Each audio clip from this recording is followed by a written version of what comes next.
What's going on, people? Welcome to United View and welcome to another road trip, the last away game of this season. But before I get into that, this video is brought to you by Circle, okay? And you can download the Circle app on the QR code on the screen in the bottom hand corner, and the video description, you can check that out to also get the link to download the app as well. There is the 5-match millions going on today. It is dead easy to play. Choose one number between 1 and 27 for 5 Premier League matches of today and tomorrow. You only need to choose 5. After each game, there will be a number that is generated by the Circle. You need to match 5 of those and you can win yourself £1 million as well. You can play from as little as £3 and £5 as well. So make sure you guys get involved. We'll be playing during the match view as well. I'll be in there and more will be revealed on the match view as well. But make sure you guys download the app so you're prepped and you are ready. Now, last away game of the season against Bournemouth today.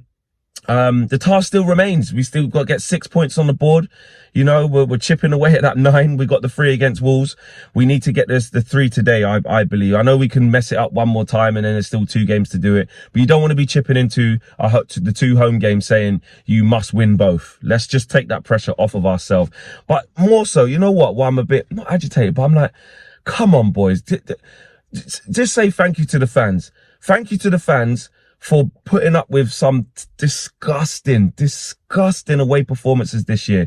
7-0 at Liverpool, 4-0 at half-time at Brentford, 6-3 against City.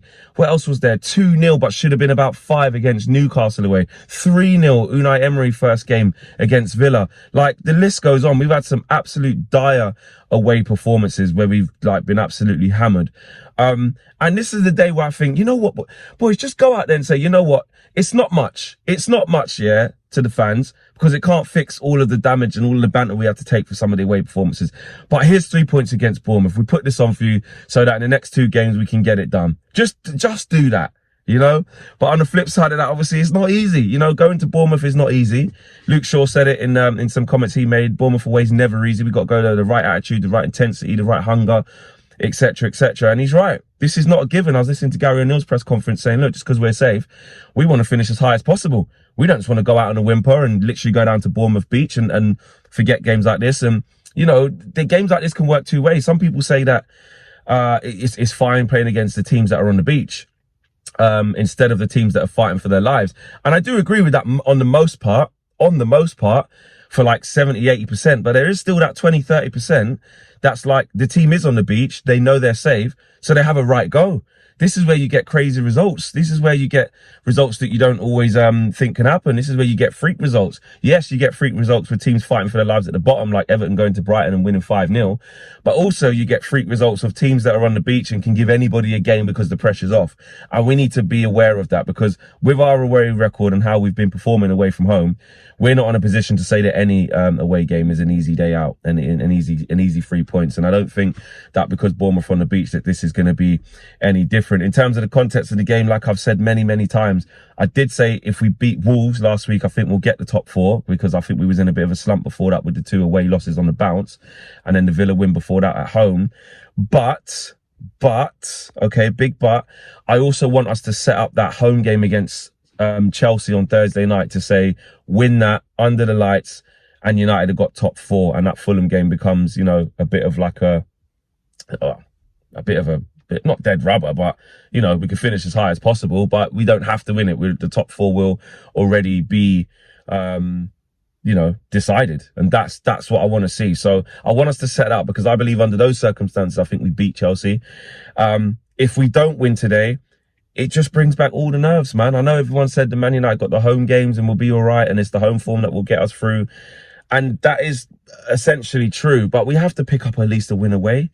You know, I know we looked at them games and it's Brighton away, West Ham away, and now Bournemouth away, and we weren't confident. But we said, you know, the 4 home games, the 3 home games should get us through, and we beat Wolves, and then you got Chelsea and Fulham left, but they're not givens, man.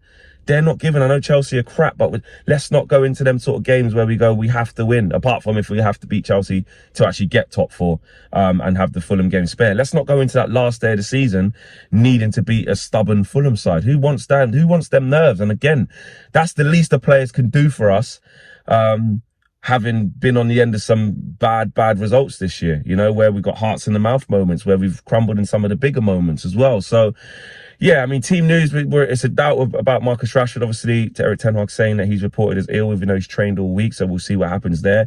We were talking about sort of an almost certainty that Rashford comes in.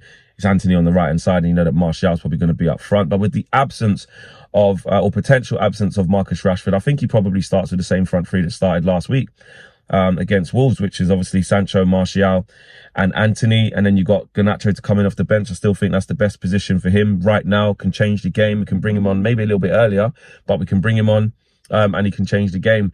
Midfield, I don't think he goes with Fred for the energy just yet. I think he still goes Eriksen, Casemiro, Bruno. No problems there. And you know what? I think the only difference that could really probably be made is maybe one in the back four, and that's probably Wan-Bissaka for Dalot. Maybe he just switches it up. Eric Ten Hag literally says he does it game by game, case by case, load by load, you know, tactic for tactic, game plan for game plan. It depends on the type of game. Because if we win this game, again, under the lights at Chelsea, against Chelsea at home, you know, if you're looking at, I'm not saying, again, you can laugh at Chelsea and stuff like that, but, you know, whoever it is, you're probably going to want Wan-Bissaka there.